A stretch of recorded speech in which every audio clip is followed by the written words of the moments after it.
प्यारे बच्चों, कैसे हैं आप लोग? बच्चों, आज हम लोग भाषा में पाठ 14 सारे जहाँ से अच्छा इस पाठ को पढ़ेंगे। इसके लेखक हैं श्री जयप्रकाश भारती जी।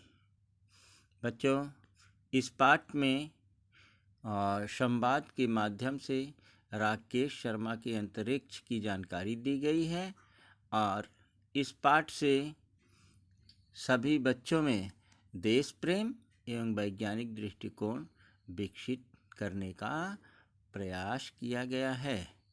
बच्चों, सबसे पहले तो ऊपर का जो चित्र है, इन चित्रों के आधार पर काल संबंधी वाक्य बनाने के लिए वाक्य दिया गया है। उसे पढ़िए आप लोग और समझिए, और ऐसा ही अन्य वाक्य बनाना है आपको। ये एकांकी के द्वारा इस पाठ को समझाया गया है कि बच्चों में वैज्ञानिक दृष्टिकोण कैसे पैदा होता है। मैं इस पाठ को पढ़ रहा हूँ बच्चों, आप लोग इसे समझते हुए चलिए और समझ करके आप लोग इसका वाचन कीजिए। पर्दा उठने तक मंच पर सारे जहाँ से अच्छा हिंदुस्तान हमारा गीत गूंजता है। धीरे धीरे मंच पर रोशनी फैलती है। गीत धीरे धीरे धीमा होते होते समाप्त हो जाता है। रोशनी में राकेश अधबना हवाई जहाज हाथ में लिए बैठा है। अधबना मतलब आधा बना हुआ। जहाज बनाने के औजार उसके सामने पड़े हैं। दादाजी और 8-9 वर्ष की लड़की छाया का प्रवेश। दादाजी कहते हैं, अरे राकेश, बड़े मग्न हो। अरे भाई, ये क्या लिए बैठे हो? राकेश, दादाजी, हवाई जहाज, बस अब बनकर तैयार ही समझो। दादाजी, क्यों नहीं बेटे राकेश, जो सच्ची लगन से मेहनत करता है उसे सफलता जरूर मिलती है। छाया, पर दादाजी, राकेश मेहनत कहाँ करता है? जब देखो तब सारे जहाँ से अच्छा हिंदुस्तान हमारा गाना गाता ही गुनगुनाता रहता है। दादाजी, छाया बेटी, अपने देश की महिमा गाना बड़ी अच्छी बात है। राकेश, दादाजी, मैंने पहल इस गाने के बारे में तब जाना जब अंतरिक्ष यात्री राकेश शर्मा, छाती फुलाकर, यानी कि मैं, अंतरिक्ष में गए थे। दादाजी, छाया बेटी, तुम्हें मालूम है राकेश शर्मा ने अंतरिक्ष यान से क्या कहा था? छाया, उन्होंने कहा था, सारे जहां से अच्छा हिंदुस्तान हमारा, हम बुलबुले हैं इसकी, ये गुलशिता हमारा। बच्चों, इस गीत को आपको सस्वर वाचन इस गीत का करना है। दादाजी, अरे वाह वाह छाया बेटी, तुम तो बड़ी जागरूक लड़की हो।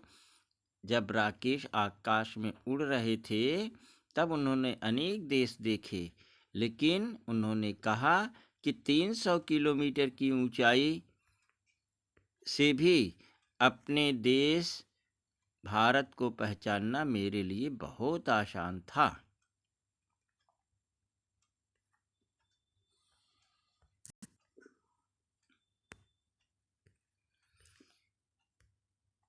राकेश, दादाजी, मेरी इच्छा है कि मैं भी राकेश शर्मा की तरह सारी दुनिया के ऊपर उड़ता फिरूं। माँ का प्रवेश।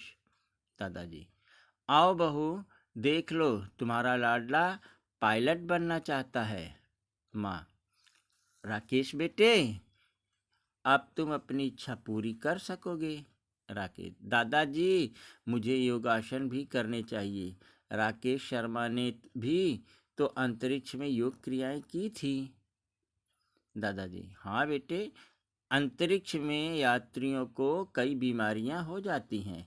योग का अभ्यास यही देखने के लिए किया जा गया था कि क्या योग से अंतरिक्ष यात्री अधिक स्वस्थ रह सकते हैं।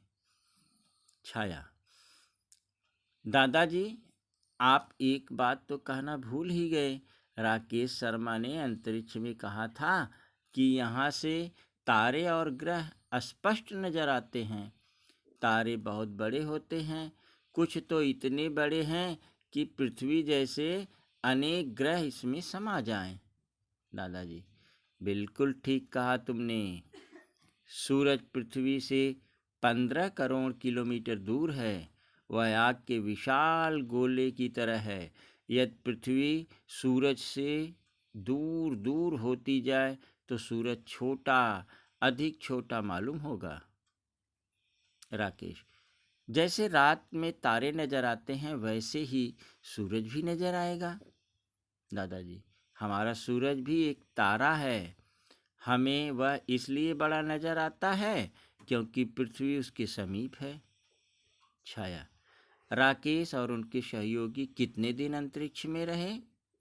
दादाजी, 1 सप्ताह उन्होंने अंतरिक्ष स्थानक में बिताया।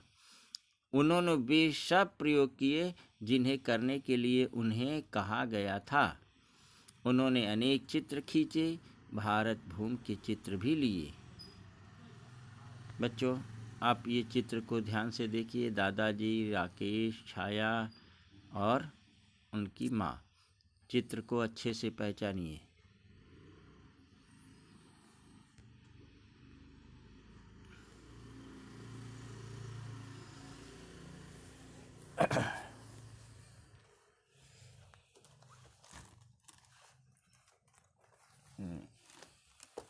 आगे का संवाद बच्चों आप लोग पुस्तक में देखिए ध्यान से।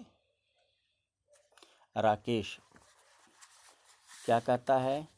दादाजी, इतनी दूर से फोटो कैसे खींचे? दादाजी, खास तरह के कैमरे अंतरिक्ष यान में होते हैं। ऐसे कैमरे जो धरती पर रखी बोतल जैसी छोटी चीज का भी फोटो ले सके। छाया, राकेश आश्चर्य से। दोनों, छाया और राकेश, अच्छा यह तो कमाल ही है। दादाजी, हाँ, विज्ञान का यह चमत्कार ही है। राकेश, दादाजी, इस यात्रा से लाभ क्या हुआ? इससे जो जानकारी मिली, वैज्ञानिक उसका अध्ययन कर रहे हैं। उन्हें देश की धरती पर और धरती के भीतर भी क्या कुछ छिपा है यह जानने में मदद मिलेगी। मौसम, फसलों, नदी, पहाड़ों के बारे में और अधिक जानकारी मिल सकेगी। छाया,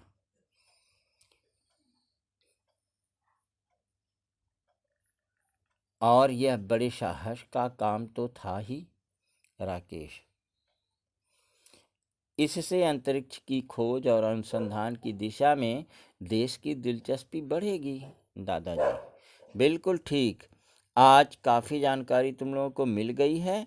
बड़े होकर तुम भी राकेश शर्मा का अनुसरण कर अंतरिक्ष में घूमोगे और गाओगे, सारे जहां से अच्छा।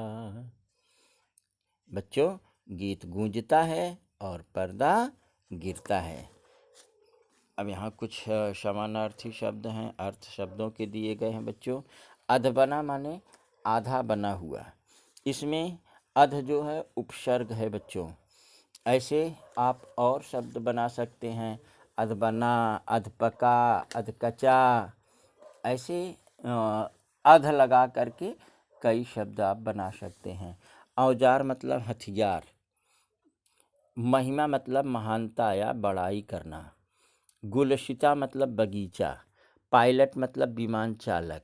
अनुसंधान अर्थात शोध कार्य करना। अनुसरण मतलब के अनुसार किसी का अनुकरण करना, किसी के जैसा आचरण करना। तो ये राकेश शर्मा की तस्वीर है बच्चों, जो सबसे पहले 1984 में अंतरिक्ष में गए थे, भारत के पहले अंतरिक्ष यात्री। ये है वो अंतरिक्ष यान जिसकी सहायता से वे लोग गए थे।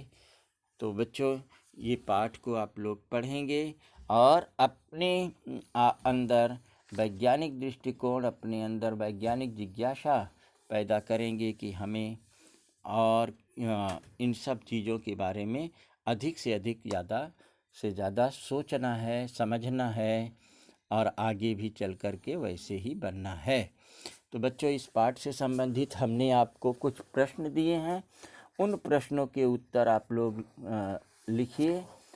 प्रश्न जो है बहुत ही सरल शब्दों में, अंतरिक्ष में जाने वाले पहले भारतीय कौन थे? आपको नाम मालूम है, अभी बताया गया। क्या राकेश क्या बनना चाहता है? ये जो लड़का राकेश है वो क्या बनना चाहता है? अंतरिक्ष यात्री स्वस्थ रहने के लिए क्या करते हैं? अंतरिक्ष यान के कैमरे की क्या विशेषता है? कुछ प्रश्न आपको और भी हैं, जैसे नीरव पुस्तक पढ़ता है, तो इस वाक्य को आपको प्रश्नवाचक, निषेधवाचक और विस्मयवाचक अन्य प्रकार के वाक्य के प्रकार में बदलना है। और ता प्रत्यय लगा करके 3 शब्द बनाना है और अध उपसर्ग लगा करके 3 शब्द बनाना है, बना करके अपने व्हाट्सएप पे डालना है। अब ये काम आप लोग शीघ्र करेंगे बच्चों। Thank you. आज के लिए बस इतना ही। धन्यवाद।